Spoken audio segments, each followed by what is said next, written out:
គុំនិយាយបញ្ហាកំពុងកើតឡើងទុនសាយធំឲ្យបន្ថយសំឡេងចុះគុំបំភ័យវីអីចូលនៅស្ងៀមការរក្សាភាពស្ងប់ស្ងាត់គឺសំខាន់សម្រាប់គ្រួសារទាំងមូលជីវិតខ្ញុំមិនល្អទេបងប្រុស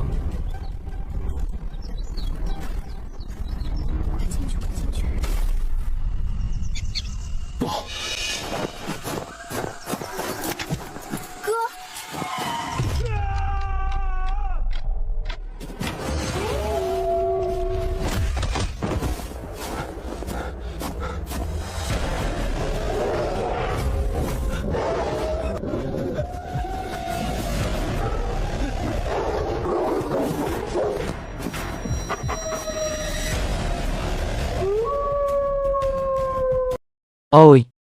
ព្រើលនៅទីនេះជ្រៅពេកហើយហ្វូងចកដែលមិនអាចរើបានពិតជានឹងយើងត្រូវតែធ្វើសកម្មភាពយ៉ាងឆាប់រហ័សនៅក្នុងតំបន់ជុំវិញថានឹងយកកាំភ្លើងមកប៉ុន្តែប្អូនស្រីតូចរបស់ខ្ញុំនៅទីនេះប្រយ័ត្ននៅទីនោះណាបងប្រុស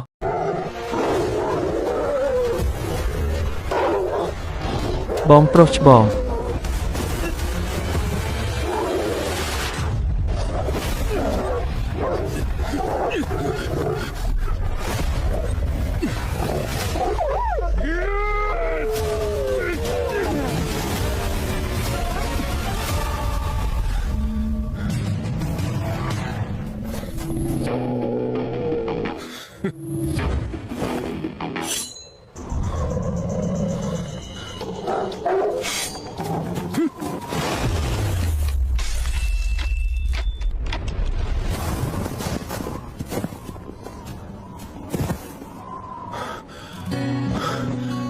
បងប្រុសអូនសុខសប្បាយជីទេ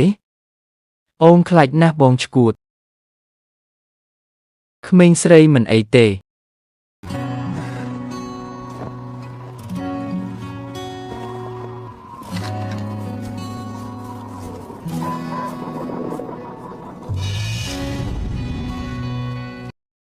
មានរឿងអ្វីចាំខ្ញុំបន្តិចសិនខ្ញុំទៅមើលប្អូនប្រុសខ្ញុំ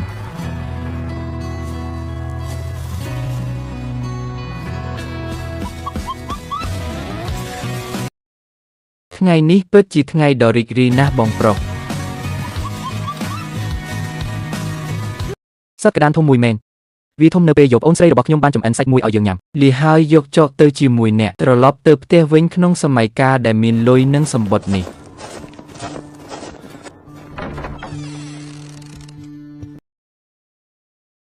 វាគឺជាមូលដ្ឋានគ្រឹះនៃការរស់រានមានជីវិតដែលអាចសម្រេចបាន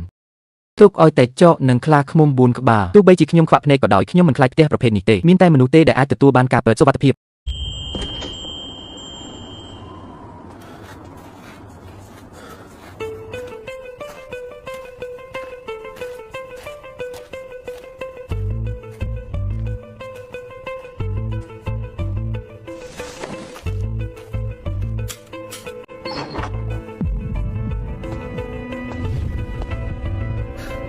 សួស្តីបងប្រុសអ្នកមើលទៅមិនសូវស្គាល់ទេតើអ្នកកំពុងទិញឬលក់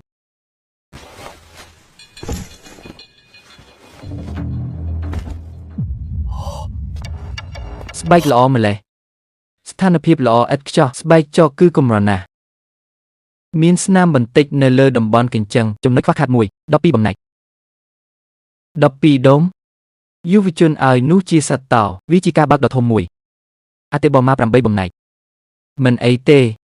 កុំប្រញាប់អីយុវជនឲ្យ10យ៉ននោះជាចំនួនច្រើនបំផុតដែលខ្ញុំអាចមានប្រសិនបើអ្នកយកស្បែកនេះទៅទីក្រុងវាអាចលក់ក្នុងតម្លៃ15-12យ៉ននិង1សេនវាក៏មិនអាចខ្វះបានដែរបើអ្នកមិនទទួលយកនៅទីនេះទេខ្ញុំនឹងទៅស្វែងរកក្រុមហ៊ុនផ្សេងទៀតមិនអីទេ12ហើយបងប្រាក់មិត្តឲ្យខ្ញុំពិតជានឹងត្រឡប់មកវិញប្រសិនបើអ្នកមានផលិតផលល្អណាមួយនាពេលអនាគត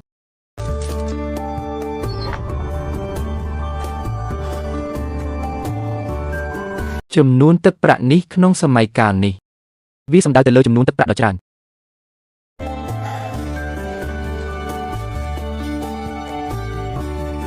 បងស្រីឆ្នាំថ្មីប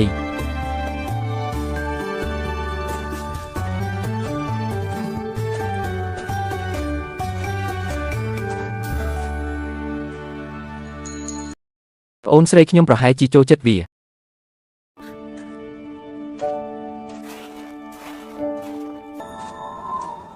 ម៉ាក់ឲ្យខ្ញុំមកវិញហើយម៉ាក់ឲ្យបងប្រុសខ្ញុំមកវិញហើយ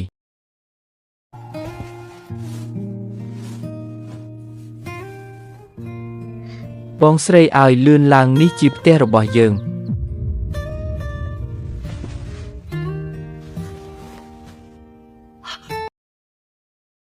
ខ្ញុំបានទិញសេះពីរក្បាលហើយប្អូនស្រីតូច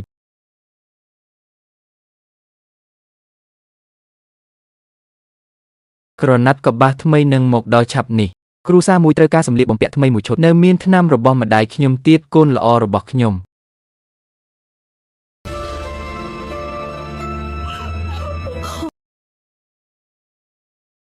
កូនល្អឲ្យអ្វីយឺតពេលហើយ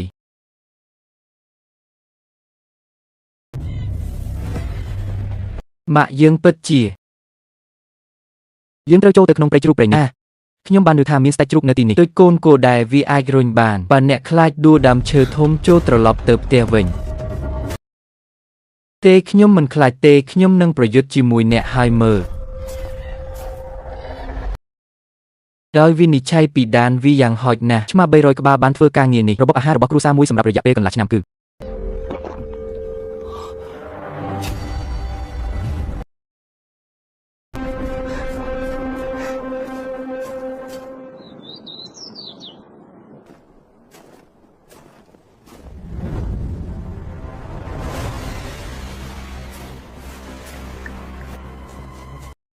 បងប្រុសឲ្យទេខ្ញុំនឹងគូវាចេញឲ្យអ្នក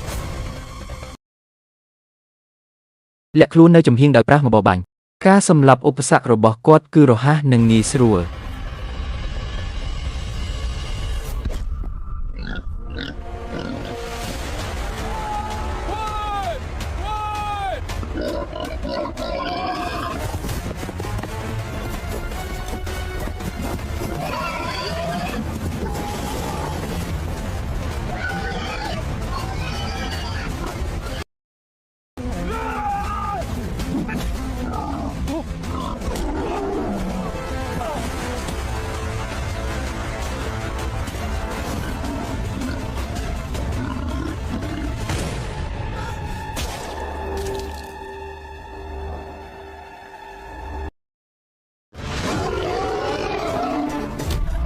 ឈប់និយាយរឿងមិនសមហេតុផលហើយទៅឲ្យឆ្ងាយ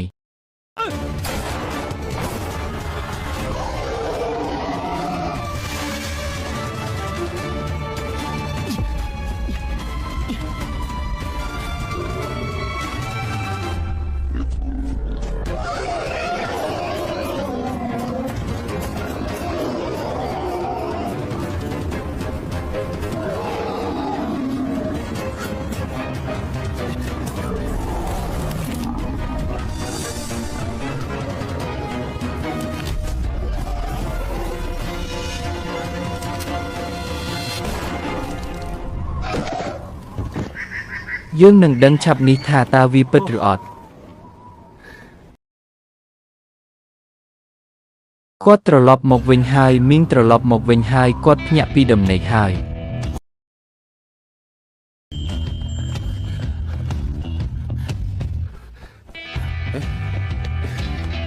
សួស្ដីមីងគីអ្នកសុខសប្បាយជីទេ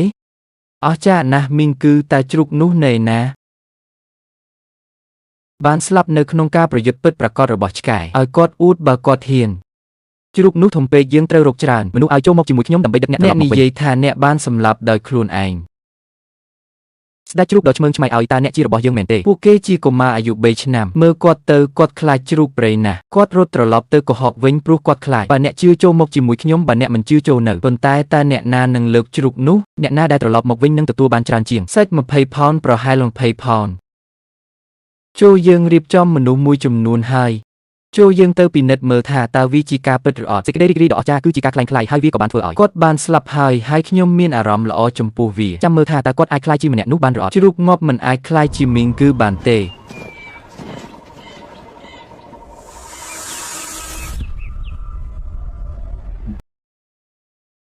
លីវហុងមីងជ្រូករបស់អ្នកនៅណា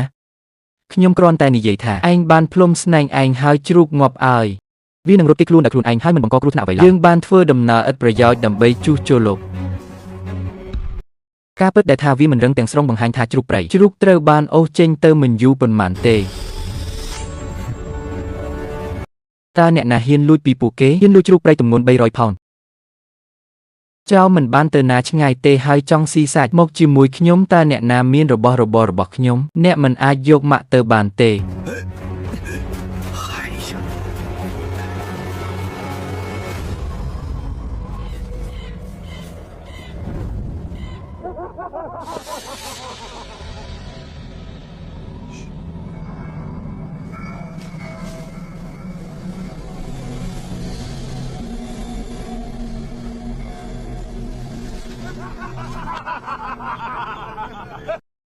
ដំណើរកំសាន្តនេះពិតជាមានសំណាងណាស់អាយ៉ាហេតុអ្វីបានជាការនោមតូចនេះតើវាអាចថាគាត់បានជួបប្រទះនឹងសត្វព្រៃដែរឬទេជ្រូកនោះត្រូវបានដេញតាមហើយបុកគូតរបស់វា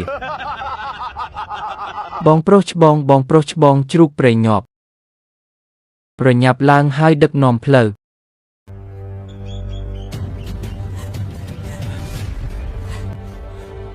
ឋានសួគ៌កំពុងជួយខ្ញុំពិតជាអស្ចារ្យមែនតែចប់ជាអ្វី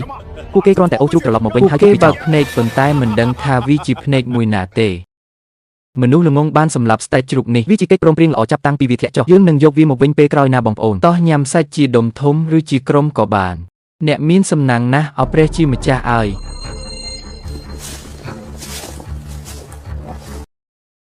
ពិតជាជ្រូកធំមួយមែនណាដែលហុងមីងបានសញ្ជេឥឡូវនេះពូវូបានឆក់យកវាទៅប៉ាខ្ញុំបានប្រាប់ប៉ាហើយថាលីវហុងមីងក្មេងល្ងងនេះពិតជាបានបោកខ្ញុំមែនមនុស្សគ្រប់គ្នាបានវិនិច្ឆ័យគាត់ខុសហើយវូដាបាមានផ្លូវទៅកាន់ឋានសួគ៌ប៉ុន្តែអ្នកមិនយកវាទេវូដាបាដោយគ្មានផ្លូវចេញសោះក៏បានរត់ចូលទៅក្នុងគុកយ៉ាងលឿនជួយ follow ម្នាក់មួយដើម្បីមើលវីដេអូបន្ត